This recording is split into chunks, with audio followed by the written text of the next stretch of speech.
નમસ્કાર, ગુજરાત 24 ન્યૂઝમાં આપનું સ્વાગત છે.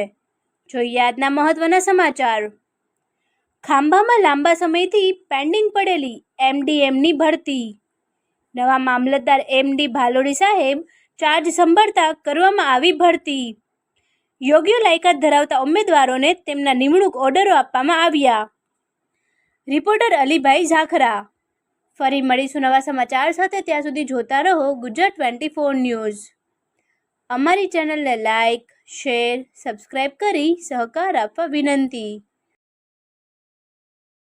ખાંભા તાલુકામાં મધ્યાહન ભોજનમાં 64 કેન્દ્રોમાંથી 24 કેન્દ્રો ઉપર નવેસરથી જાહેરનામું બહાર પાડી અને ભરતીની પ્રક્રિયા છે હાથ ધરવામાં આવેલી છે. કુલ 120 ઉમેદવારોના ઇન્ટરવ્યૂ માટે અમે કોલ લેટર છે મોકલેલા હતા.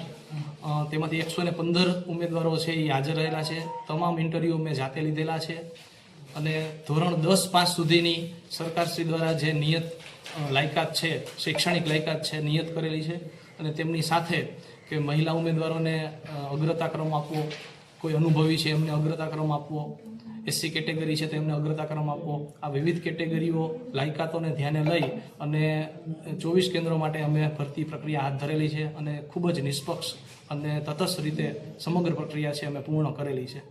સાહેબ, પછી જે આ તમે વિડીયો કોન્ફરન્સ તમે ઇન્ટરવ્યુ લીધું એ શું હતું, વાત કરજો. હા, એક બેન છે એમને 2 દિવસ પહેલા 2જી તારીખે એમને બાબાનો જન્મ થયો હતો.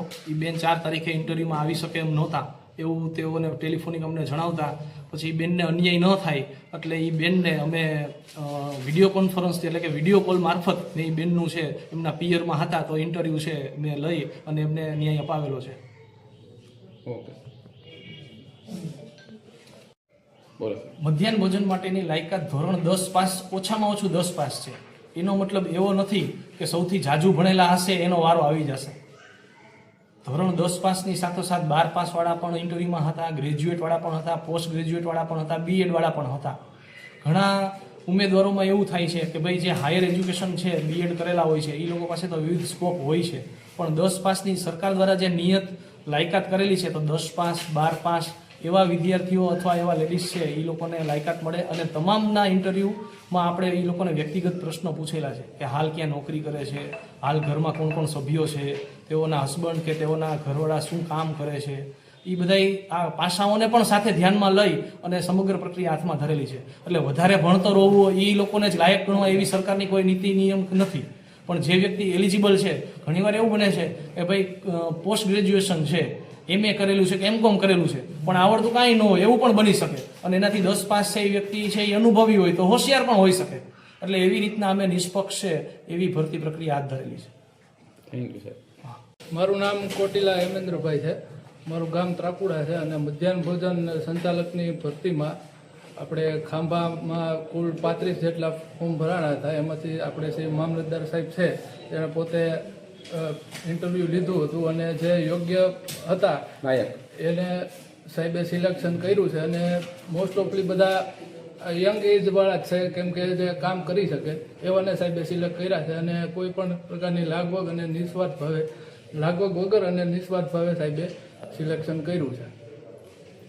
ઓકે, મારું નામ સોલંકી શ્રદ્ધાબેન અશોકભાઈ છે. હું ડેડાણ ગામની છું. અમે 5 બહેનો છીએ અને હું એમાંથી મોટી છું અને મારા પપ્પા મજૂરી કરે છે. મારે કોઈ પણ જાતની લાગવગ કે કંઈ હતું નહીં અને મને ખબર પણ નથી કે મારું આમાં ફોર્મમાં નામ આવશે કારણ કે ઘણી અમારા ગામમાંથી ઘણી લાગવગ થવામાં આવી પણ મારી એવી કોઈ પણ જાતની લાગવગ નહોતી એટલે મને કંઈ વિશ્વાસ નહોતો. પણ આ મામલતદાર સાહેબે છે કે નિઃશક્તપૂર્વક બધું ભરતી પ્રક્રિયા કરવામાં આવી એટલે એમાં સિલેક્શન થયું. પછી આમાં કેટલા લોકોએ ભાગ લીધો હતો? આમાં અમારા ગામમાંથી 35 જણાના ફોર્મ ભરાયા, 12 હાજર હતા ઇન્ટરવ્યુ માટે.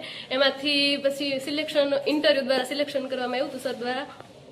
અને મારે તો કોઈ પણ જાતની લાગવગ નથી. પપ્પા મજૂર વર્ગ હતા અને 5 બહેનો છે એમાંથી હું મોટી છું, બધી નાની છે એટલે એવું કંઈ લાગવગનું હતું નહીં. ગામમાં જગ્યા હતી એટલે મેં ફોર્મ ભરી દીધું. તમને એવું હતું કે હું મધ્યાહન ભોજનના સંચાલકમાં મારો વારો આવશે? નહીં, મને સજ્જ એવી આશા નથી કે હું આમાં આવ્યો કારણ કે ઘણા પ્રકારની લાગવગ થયેલી હતી અને મારી એકે પ્રકારની લાગવગ નહોતી અને પપ્પાને એવી કંઈ ખબર હતી નહીં. તો શું આ ભરતી પ્રક્રિયા વિશે શું કહેશો તમે? કઈ નિષ્પક્ષ આમાં કઈ લાગવગ કે કંઈ ચલાવવામાં એવું નથી અને બધા જે મામલતદાર સર દ્વારા જે પ્રક્રિયા કરવામાં આવી છે એ સચિત રીતે તે બધું કરવામાં આવ્યું છે. કોઈ પણ જાતની લાગવગ કે આમાં કોઈ પણ કઈ ભલામણ કરવામાં આવી નથી અને ઇન્ટરવ્યુ દ્વારા જે એમ હતું કે આ લોકો જે સંભાળી શકશે કે નિષ્પક્ષ બધું છે તો થેન્ક યુ.